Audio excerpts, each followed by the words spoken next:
Right, well, there's the leak. In fact, there's 2 leaks. But what worries me the most is that somebody's obviously had a go because of the state of this sealer. I mean, why has the gearbox had to come out before? Now, getting the gearbox out is no mean feat. In order to clear the way, the exhaust, prop shaft, and Mazda's unique power plant frame all have to come out first before I can finally remove the gearbox itself. Ooh. Well, that is a lot of steps. As expected, the whole unit's filthy. First things first, a good clean-up. All this stuff's cleaned up really nicely. It's actually amazing what you can do once you apply a bit of elbow grease and, of course, have a parts washer, because my gearbox itself looks brand new. Now, a lot of car manufacturers, they put one of those fibrous gaskets between the gearbox sections, and it's that gasket that helps keep the oil inside. The thing is, on the Mazda gearbox, the tolerances are so good that they don't use a gasket. They just use a thin bead of sealer, and it's the sealer that keeps the oil inside. Now, this gearbox is manufactured by a company called Aisin, and when they ship it brand new to Mazda, very, very crucially, it has orange sealer in, but it's not this orange. This sealer here, that is the wrong orange. So what happens is somebody owns a Mazda, they get an oil leak, they look at the orange sealant, and then they run down to the local car parts store, they buy the orange sealant that's on the shelf, they go to the till, they pay for it, they then fit it in the car, but it's the wrong orange. In order to reseal it, I've obviously got to take the whole thing apart so I can get to those joints in the casing.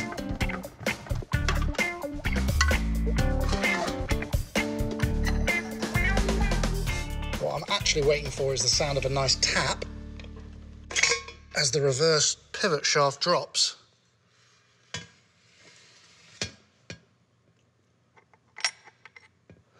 Right there. Mike never complained about any gearbox issues. He said it drove really nicely. So actually, in terms of gearbox internals, that's as far as I'm going to go. Which means this has really only turned into a sealant issue to keep oil inside the casing. So I'm going to have to clean up this surface, and then the 2 surfaces that join them. Now, to clean this surface up, I'm not going to be using a blade because it's made of aluminium and it might scratch the surface. I'm actually just going to go with this little abrasive pad and just work the surface till it's clean. This orange stuff is called RTV, and it stands for room temperature vulcanizing, which means it actually goes hard in the air. Although, more scientifically, it's the moisture within the air that causes it to cure. This is the tube that Mazda recommends, and strangely, the new sealant is actually grey. Now, before I put any sealant to rejoin my gearbox back together, I have a little cheat, which meant I kept my gearbox in place, and it involves a clever use of fishing line. So what I need to do is get a couple of lengths of this. Now, the trick is I'm going to use my fishing wire to hold my reverse pivot arm in place while I get the bell housing on. And it can be quite tricky because this needs to be slotted in here and hold in that position there. So the first bit of fishing wire goes over the top, pulling that reverse pivot arm outwards. Second bit of fishing wire, and this is where it's going to get fiddly, goes around the bottom.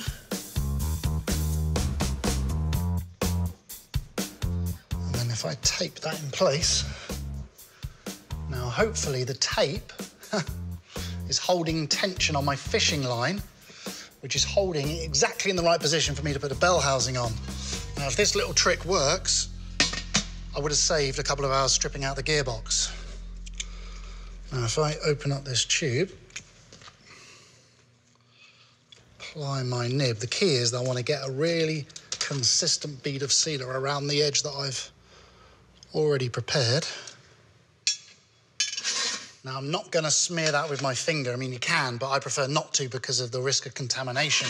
Even if the very slightest, smallest bit of molecule gets in there, it could upset the tolerance differences, and ultimately that will mean a leaky gearbox. And that's what I'm trying to avoid.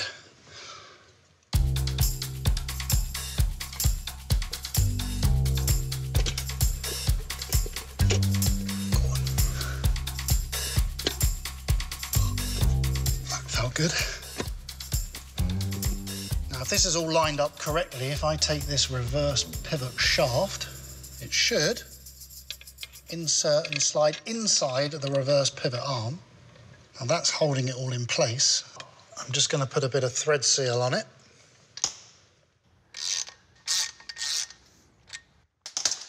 Now with that secured in there, I should be able to just draw the bell housing open slightly so I can remove the fishing wire. Perfect.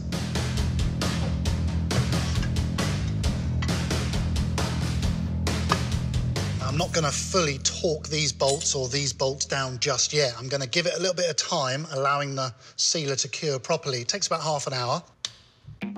The sealer's been given plenty of time to cure, so I can put the gearbox back together and reinstall it. Of course, that means I have to reinstall the prop shaft, exhaust and all the various mounts, braces and crossbars.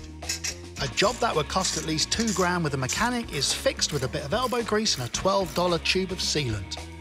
That's less than 10 quid. You'll probably spend more on lunch today. Now, to be fair to Mike, he got me a really clean car on the outside. When I finish this job, it's going to be really clean on the underside. But I must get my head around getting it clean on the inside.